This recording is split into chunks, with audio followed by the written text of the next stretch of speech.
Salut tout le monde, c'est TheBB1 et aujourd'hui je sors une vidéo qui va instaurer le premier concept mensuel de la chaîne, les films du mois que j'ai vus. En gros, chaque mois, donc que ce soit le 31 ou au début du mois qui suit, je prends tous les films que j'ai vus pendant le mois, je vous donne mon avis dessus, je vous dis si je les recommande, et peut-être que dans le mois il y aura des vidéos sur des films qui m'ont beaucoup marqué, où là je prendrai le temps de faire une critique complète pour mieux expliquer ce qui m'a plu et vous donner encore plus envie de le regarder parce que généralement c'est tout le temps des films que je recommande. Comme d'habitude sur la chaîne il n'y aura pas de spoiler et on va pouvoir commencer par les deux premiers films de la liste. Le live action de How to Train Your Dragon et celui de Lilo et Stitch. Alors ces deux films là je les ai vus et j'ai une chose à dire, ça sert à rien de regarder ces films en sachant qu'il y a le dessin animé qui existe. Enfin, je veux dire, le dessin animé est juste mieux que le live action, mieux adapté, que ce soit dans la mise en scène ou dans l'histoire. En plus, sur How to Train Your Dragon, il y a des problèmes de cast. Pour Lilo et Stitch, c'est vrai que je m'en souvenais pas tellement, mais le film m'a pas énormément marqué non plus. Et moi, je trouve que les live action de films d'animation, c'est vraiment un problème, parce que c'est la solution de facilité pour les studios d'animation qui font la même chose que leurs films d'animation, mais en film, afin de juste avoir double rentabilité sur le projet, parce que c'est des films qui cartonnent. Et après avoir vu ces deux films, je me suis dit que j'allais totalement arrêter de regarder des projets comme ça, car c'est, je trouve, des œuvres qui sont honteuses, et c'est juste une situation, comme je l'ai dit, de facilité pour les studios d'animation.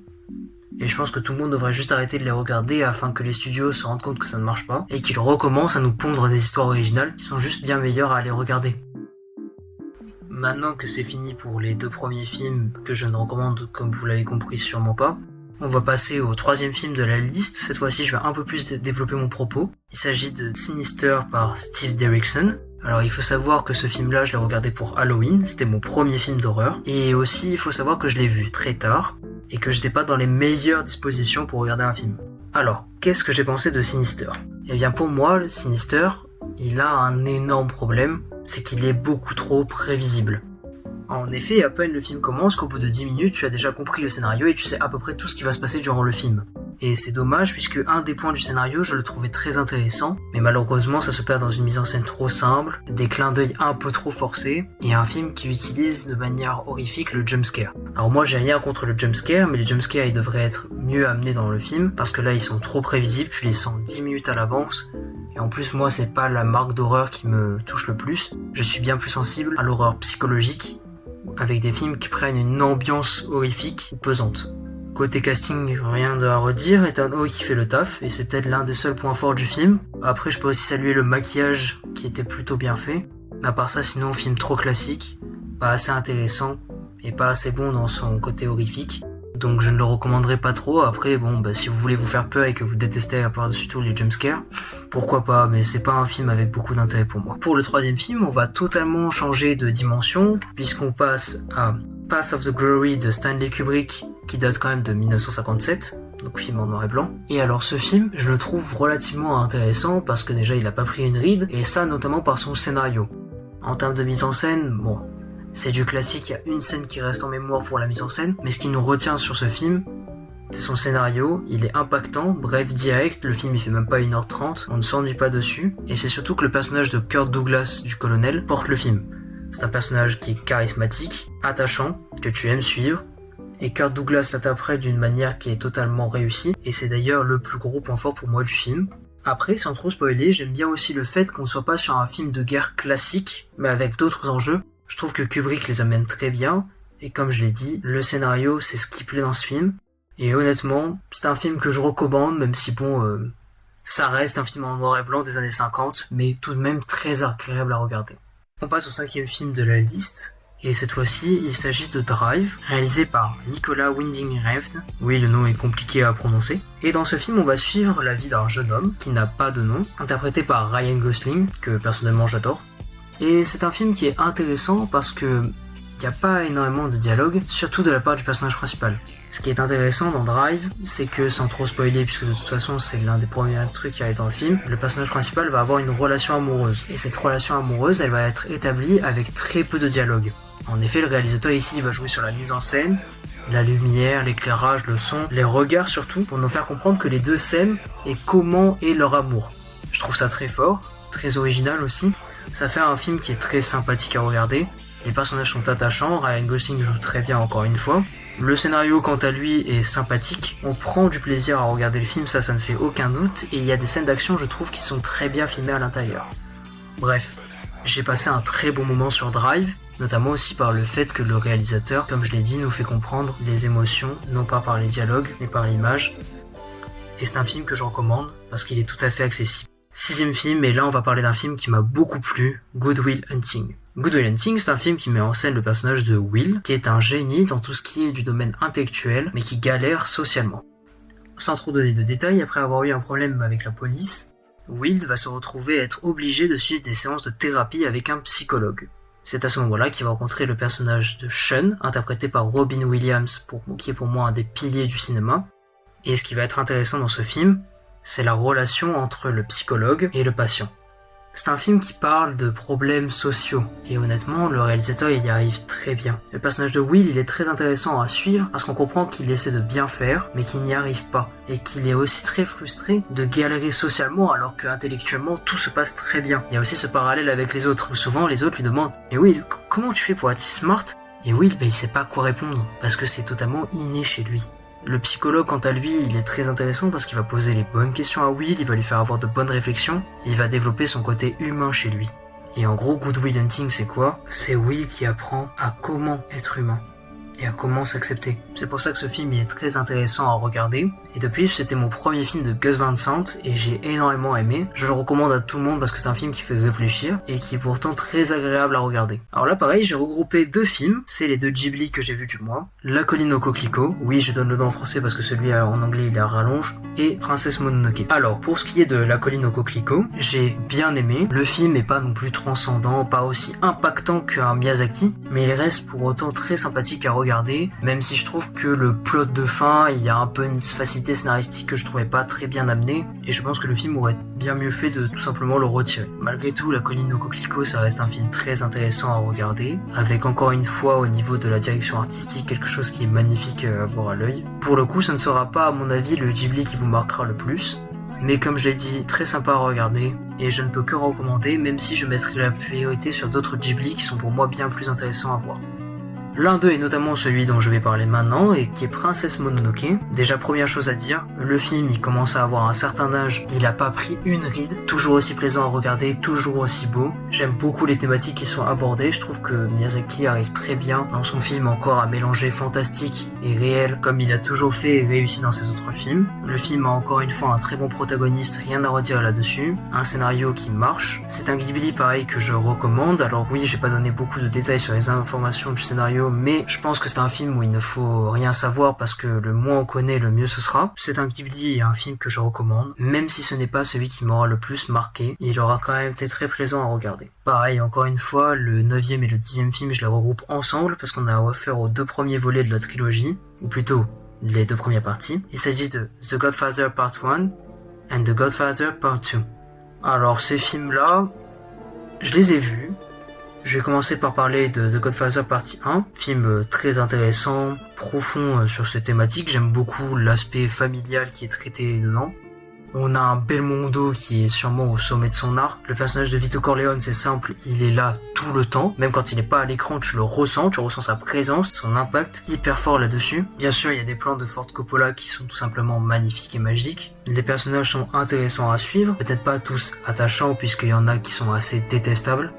Mais le film est très plaisant à regarder, peut-être légèrement trop long à mon goût, mais ça va, on passe un très bon moment. Je le conseille parce que c'est un pilier du cinéma, parce que c'est toujours aussi agréable à regarder malgré l'âge que ça a, et parce que c'est un film quand même qui est cinématographiquement parlant très intéressant. Par contre, pour la partie 2, je suis un peu déçu. Quand j'entendais les gens parler de Godfather, ils étaient en mode « Ouais, la partie 1, elle est bien, mais la partie 2, waouh, elle est encore mieux !» Et en vrai, j'ai vu la partie 2 et ouais, c'était bien niveau scénario, mais sans plus quoi. Le truc c'est que c'est pas du spoil, mais étant donné que Vito Corleone est très vieux dans le premier film, là le deuxième il y a une partie qui se concentre sur lui. C'est De Niro qui le joue et c'est pour moi les meilleurs moments du film, parce que lorsqu'on passe à son fils, je trouve ça long, ennuyeux, il est pas intéressant à suivre, c'est pas un personnage que j'aime, il est pas attachant, et pour le coup ça c'est un problème parce que le film il fait 3h20 et quand t'aimes pas ton prota pendant 3h20, c'est très dur de tenir le coup. Heureusement, il y a un travail sur la lumière qui est génialissime, remarquable, inoubliable. Alors, je ne peux rien dire dessus, c'est sûrement le point fort du film avec les scènes de De Niro. Et du coup, là, oui, je recommande la partie 1. La partie 2, elle est vraiment compliquée à recommander parce que c'est la mise en scène qui est plaisante à regarder. Et je pense que si on n'aime pas un minimum le cinéma, c'est très compliqué d'aimer ce film. Et je pense qu'il y a bien mieux à regarder que Godfather Part 2. Dixième film, qui sera un peu l'ovni de cette liste, puisqu'il s'agit de Chainsaw Man Rise Arc. J'ai eu la chance de pouvoir aller le voir au cinéma, et honnêtement, ça a été une claque visuelle. Faut savoir que j'ai pas lu Chainsaw Man alors que je suis à la base un énorme consommateur. Par contre, j'avais vu la saison 1 de l'animé, j'avais trouvé ça très plaisant à regarder, même si c'était un peu trop pour moi, drôle et décalé à mon goût et pas assez profond. Je pense que c'est ça qui m'a le plus plu dans ce film, c'est que ça y est, cet arc, on commence à rentrer dans quelque chose qui est plus sérieux. On parle de Denji, de ses émotions, il y a une relation amoureuse qui est totalement magique. Rien à redire sur ça. Un des points positifs aussi du film, c'est je trouve la DA, là où dans la saison 1, c'était appuyé mais sans trop rentrer non plus dans la DA complètement. Là, le film, il s'assume, c'est hyper plaisant à regarder. Chaque plan, tu prends une claque visuelle, c'est incroyable. Scénario très bon. Une chorégraphie dans les combats, maman, j'avais jamais vu ça dans un animé sur certains plans, c'était incroyable. Franchement, du kiff, parce que bon, on va pas mentir, il y a l'humour aussi qui joue beaucoup sur mon ressenti que j'ai du film, parce que l'humour de Chainsaw Man, généralement, je kiffe. Et oui, si vous avez kiffé la saison 1 de Chainsaw Man, franchement, foncez le voir, surtout pendant qu'il est au cinéma, parce qu'à la télé, je pense que ce sera moins intéressant à regarder. C'est un film qui vaut le détour, à ne surtout pas sous-estimer, même pour ceux qui n'ont pas vu Chainsaw Man. Franchement, je recommande sans problème, et c'était une très bonne expérience au cinéma. Changement de film, on passe à Waves, réalisé par Jordan Peele. Alors Waves, j'ai beaucoup aimé parce que notamment c'est moderne, c'est bien exécuté, une bonne mise en scène, une bonne colorimétrie, un scénario qui est touchant, bien plus que je l'aurais cru en lançant le film. Honnêtement, c'est un film, je pense, qui parle à beaucoup de personnes et qui est surtout multigénération, parce que même si c'est une approche très pour les adolescents, je pense que ça peut aussi concerner jeunes adultes, voire même adultes et parents, parce qu'il y a un thème sur la famille qui est très important, très bien exécuté, que j'ai beaucoup aimé parce que je l'ai trouvé original. C'est A24 à la production, donc automatiquement le réalisateur il a généralement carte blanche, donc peut se faire plaisir. On le ressent notamment sur de nombreux changements de format d'image, des petites musiques qui sont mises à droite à gauche qui sont très intéressantes. Le film en plus dans sa construction il te récompense si t'as bien regardé les détails parce que tu comprends beaucoup de choses. Non, un film très plaisant à regarder, film qui touche, hein. Franchement je le redis encore une fois, mais Waves ça touche, ça marque, et j'ai vraiment beaucoup aimé le film, et honnêtement oui c'est un film que je ne peux que recommander.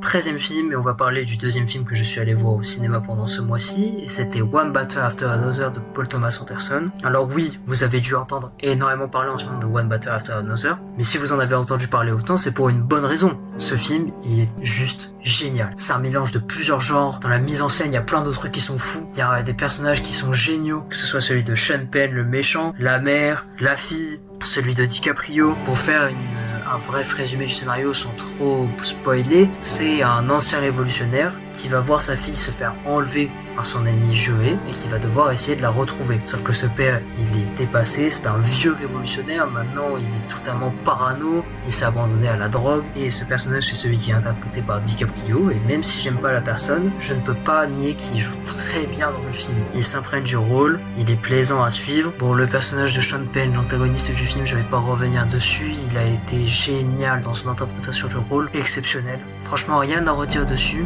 Et de toute façon, tous les acteurs sont bons, il n'y en a pas un qui est mauvais. Le film, il est génial. Il y a des idées de mise en scène que j'ai trouvées incroyables. Enfin, c'est pas un spoil, mais il y a un passage où on a la caméra qui est sous le châssis de la voiture. C'est génial. C'est incroyable à voir au cinéma. La musique, elle est sublime, pas dans le sens où elle est poétique, très agréable à écouter, mais qu'en fait elle s'imprègne du film. Des fois elle est au-dessus de ce qui se passe dans l'image, au-dessus des paroles des acteurs, et du coup elle t'immerge vraiment dans l'œuvre, et ça c'est super intéressant et super bien. Franchement ce film, comment ne pas le conseiller? Il est encore dans certaines salles de cinéma, donc si vous l'avez pas vu, foncez le voir. En VO ça restera mieux, mais la VF, moi j'ai bien aimé, même si bon j'aurais préféré la VO, mais trouver des séances en VO en France quand même ça reste compliqué, donc bon. Film que je recommande, pas aussi violent que ce qu'on pourrait penser, donc je pense que quasiment tout le monde peut aimer ce film, et puis voilà.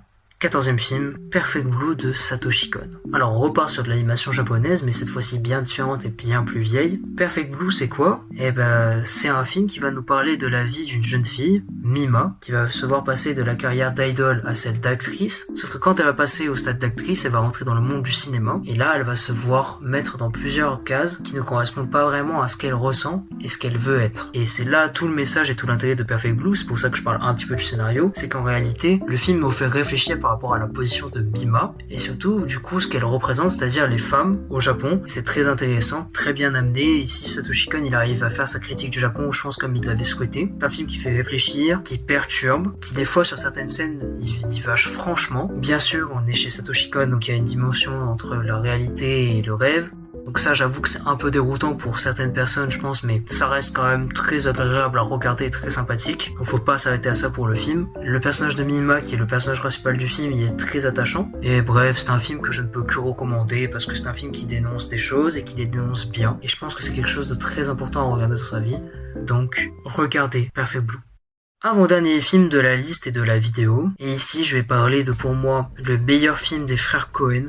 Un film qui m'a marqué. Un film qui m'a mis une claque comme j'en ai rarement prise, No Country for Old Men. Là, pareil que pour Perfect Blue, je vais expliquer très rapidement le scénario. Vous allez voir, ça va être vraiment le résumé le plus court de l'histoire, puisque c'est un mec qui va faire quelque chose et qui va se retrouver poursuivi par un autre gars. Fin. Et justement, le gars qui le poursuit, c'est ça la plus grosse force de ce film, parce que le personnage d'Anton Chigurh, il est exceptionnel. Que ce soit dans le chara design, les motivations, la méthode aussi d'assassinat qui est juste géniale. Et surtout l'acting, j'ai rarement vu un antagoniste comme ça. C'est très clairement lui qui porte le film, c'est une menace du début jusqu'à la fin. T'as peur de lui, t'as peur de le voir débarquer, de le voir arriver. Il est vraiment réussi, et notamment aussi parce qu'il y a un peu ce côté où il est fou sans trop parler du personnage et de ses motivations. Anton Chigurh, c'est un personnage qui est très déroutant, et c'est pour ça aussi qu'il est intéressant. Bon, après, les autres personnages sont tout aussi sympathiques, moins bien sûr que l'antagoniste parce que bon, la barre est un peu trop haute, mais The Country for Old Men, ça reste un film qui sait faire de l'action. De toute façon, les frères Coen, ils l'ont prouvé, que ce soit aussi avec Fargo que j'ai vu, ils savent filmer l'action, ils savent le faire. C'est très bien réalisé, il y a des idées de mise en scène géniales. Moi, j'en ai eu quasiment 30 idées peut-être dans le film qui m'ont marqué. Sur 2 heures, c'est quand même énorme. C'est un plaisir à suivre, un plaisir à regarder. C'est un film qui met en tension. Mais franchement, même si oui, il y a des scènes qui sont un peu trash, je recommande à tout le monde parce que ça reste une énorme claque et un film qui marque. On passe au dernier film de la liste. Et alors là, on va parler du film qui m'a le plus marqué du mois. Parce que bon, vous l'avez compris depuis le début de la vidéo, au fur et à mesure où on avance, les films m'ont de plus en plus plu. On est passé de films que je détestais comme How to Train Your Dragon et Lilo et Stitch à des films où j'ai pas pu citer de points négatifs comme No Country for Old Men. Et là, on va parler de ce qui est pour moi le meilleur film que j'ai vu en octobre. C'est un film japonais, réalisé par Takeshi Kitano, Hanabi. C'est simple, je crois que j'avais jamais vu de film comme ça, et c'est pour ça aussi que j'ai adoré Hanabi. C'est qu'Hanabi, c'est un film, il est si poétique ce film. Chaque plan, chaque silence, chaque note de musique, elle est là pour faire passer un message, pour faire passer une émotion. Parce que là où déjà dans Drive, il n'y avait pas beaucoup de dialogue, peut-être que dans Hanabi, on a 2 fois moins. Pourtant, le film a une des meilleures romances du 7e art. Oui, j'ose le dire, une des meilleures romances du 7e art. Parce que cette romance, elle n'est pas faite par les paroles, elle n'est pas faite par les dialogues, mais par les images, les émotions. Et Hanabi, c'est un film qui prend pas par la main. J'avoue que les 15 premières minutes du film, tu comprends pas ce qui se passe. Tu te demandes, mais qu'est-ce que c'est ce film ? T'as l'impression que t'as affaire à un film ennuyeux, qu'il va juste être long à regarder, et à la fin tu vas dire ouais c'était sympa. Alors qu'en fait, non.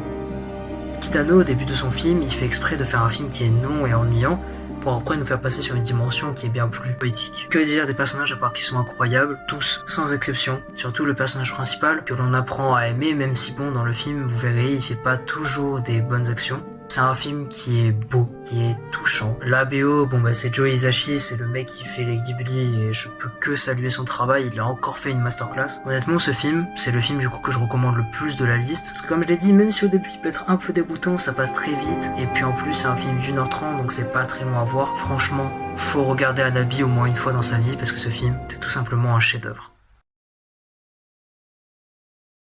Bon bah j'espère que cette vidéo vous a plu, en tout cas si c'est le cas n'hésitez pas à mettre un like, également un commentaire pour me donner votre avis, même s'il est négatif, moi de toute façon je prends la critique, qu'elle soit positive ou négative, ce qui me permettra de m'améliorer, et puis si vous voulez être au courant des prochaines vidéos et de savoir ce qui va sortir sur la chaîne, n'oubliez pas de vous abonner, c'était TheBaby1, salut.